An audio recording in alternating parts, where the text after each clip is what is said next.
All right, bro. So if you're in the unfortunate position right now of being skinny fat, I am going to share with you how you can finally get out of this hell and build the dream physique that you always wanted. There's a lot of advice online telling you that you should bulk or you should cut if you're skinny fat. And I'm here to tell you that there's a third option that you should be doing and that you should completely ignore the advice of bulking and cutting. I struggled with this exact problem of being skinny fat 2 years ago when I started my fitness journey. And, really I was in this position where I wasn't really overweight or really fat. When I had clothes on, I looked kind of normal, but with my clothes off, I didn't have a defined chest, my arms were kind of weak, and I had a lot of fat around my stomach, and I just didn't like the way I looked. And it really made an impact not only on my health, but also my self-image and self-confidence. All right, so I realized that I needed to make a change, right? I couldn't stay in this state. So I went online searching for answers, and people were saying things like you should bulk, you should cut. But anytime I went to implement this, I couldn't actually really do it because I was a beginner and I didn't know how to properly bulk or cut. And anytime I kind of tried to do it, it just didn't feel right? It made me feel worse and it made me look worse. So until the day I was just searching around and I discovered this thing called recomp or recomposition, right? And after that day and after I started implementing it, everything changed for me. So right now you're skinny fat, right? What does that mean? That means you have excess fat on your body, but you don't have enough muscle. So it just makes you look flabby. It makes you look weak, right? It's not a good look to have in the mirror. So really, you might be thinking, okay, well, if that's the case, then I should do a cut, right? I should do a cut and I should lose all this fat. The problem is if you do that and you start going to the gym right now, the issue is that you don't have anything to cut down to, bro, right? So you're going to start cutting down, and what's going to happen is it's just not going to really work because you're just going to get weaker and weaker and weaker and smaller and smaller and smaller, and that's going to be really demotivating. On top of that, you're not going to really know how to properly do a cut on just starting out as a beginner. It's a difficult thing to even accomplish for experienced people. So that's not really a good option, and the other thing I forgot to mention too is your lifts in the gym are going to be going way down. If you try to cut right from the beginning, your lifts in the gym are not going to increase. So just that whole scenario is just a demotivating way to go about it. It's not the right way to go about it, as a beginner. So then you might be thinking, okay, well, in that case, then I should bulk, right? If I'm not going to cut, then I should bulk. The problem here is that you already have excess fat, right? You already have excess body fat. So now if you go in bulk, you're just going to be basically getting fatter, which doesn't really make any sense. Yeah, your lifts will be going up, right? But you're just going to be getting fatter, and that's really demotivating to see that. On top of that, you're not going to know how to do a proper bulk anyways. So it's what's the point in even trying to do that? You're not going to know how to properly do a bulk and not be eating too many calories and whatnot. So if you can't do either of those, that's where the solution of the recomp comes in. So basically, in order for a recomp to work, what it is basically you're lowering your fat and increasing your muscle mass at the same time, right? And this works really well if you're skinny fat, you've got excess fat, and if you're also somewhat in that beginner stage of lifting, right? If you've taken a break for a long time and now you put on some excess fat, or maybe this is your first time getting into the gym, it really works well for this. So the recomp, there's 4 things basically you need. The first thing is you need to be in a calorie deficit. So calorie deficit, but not too much of a calorie deficit, because we're trying to slowly lose fat while increasing muscle. So at maximum, you'd want to do 200, 300 calories, right? A couple hundred calories of a calorie deficit in order to start losing that fat. The other thing you need to do is you need to actually eat enough protein, right? That's one big mistake I was making, was I wasn't getting enough protein in. And so you want to make sure you're getting 1 gram per pound, or, you can get 0.82 grams per pound or 0.8 grams per pound. You don't have to be super, super specific about it.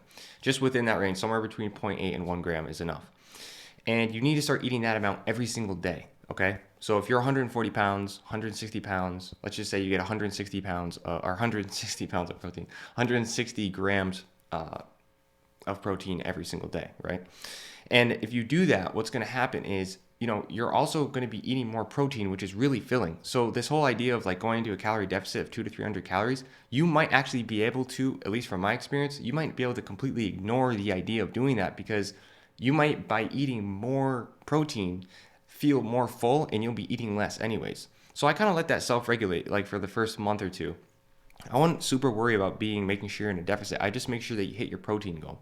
Because if you really hit that protein goal and you actually, hit it every single day, you're going to feel satiated, you're going to feel full, and you're probably going to eat less anyways. And that's exactly what my experience was. Once I started hitting my protein goal, I wasn't so hungry for all these carbs and extra food, so I didn't really have to regulate too much. And then I started to notice the changes happening. So the third thing that you need for this to actually work out is going to be Basically, progressive overload, which if you don't know, that's just when you're in the gym every week, right? Your lift is going up. Every week, your lifts are going up. So every week, maybe 2.5 pounds or 5 pounds you're adding onto your lifts, or maybe you're doing 5 more reps or 3 more reps. You need to be increasing and pushing your body so that your body's demand increases, right? Because if your body's demand increases, you're going to keep building muscle. You're going to be pulling in energy from the protein. You're going to be building muscle.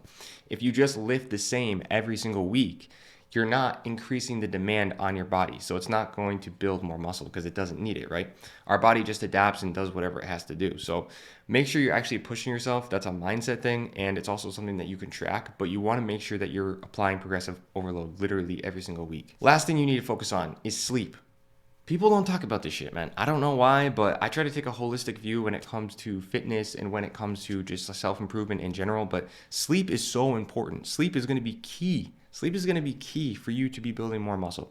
If you want to build more muscle, actually get the right amount of sleep. It doesn't have to be 7, 8, 9 hours. Find exactly what works for you, okay? Everyone's different. So what works for me might not work for you. It might be too much sleep or not enough sleep. So find something where every morning when you wake up, you feel really rested, rejuvenated, so that your muscles can actually repair. By the way, if you want more help with this, check the links down in the description. So how do you know if the recomp is actually working, right? How do you know? Because when you're recomping, you're losing fat and you're gaining muscle. But what usually tends to happen is your weight doesn't change that much, right? Because muscle is pretty dense, so your weight isn't going to change a whole lot. So when you step on the scale, you're not really going to notice a huge difference. Really, where you're going to notice it is when you look in the mirror. So it's really important as you move forward that you take progress pictures, right? You need progress pictures so you can compare 1 month to the previous month. And when you're on that scale, you might not notice a difference. So it's kind of hard to gauge whether or not you're actually making improvement. But the key ways you know you're actually making improvement and your recomp is working is one, you notice actual changes in your body and you're noticing changes from your progress pictures, right? Another is that people might mention like, hey dude, like I noticed you're looking a little bit more lean or you're looking a little more muscular. People actually saying something to you and mentioning it. Another thing is if you notice your clothes start to fit differently, right? Like your pants or your shirt or whatever start to fit differently, that can be a sign that you're losing body fat and you're getting more lean, right? Because what's happening is, the muscle is more dense, so it takes up less space than the fat does.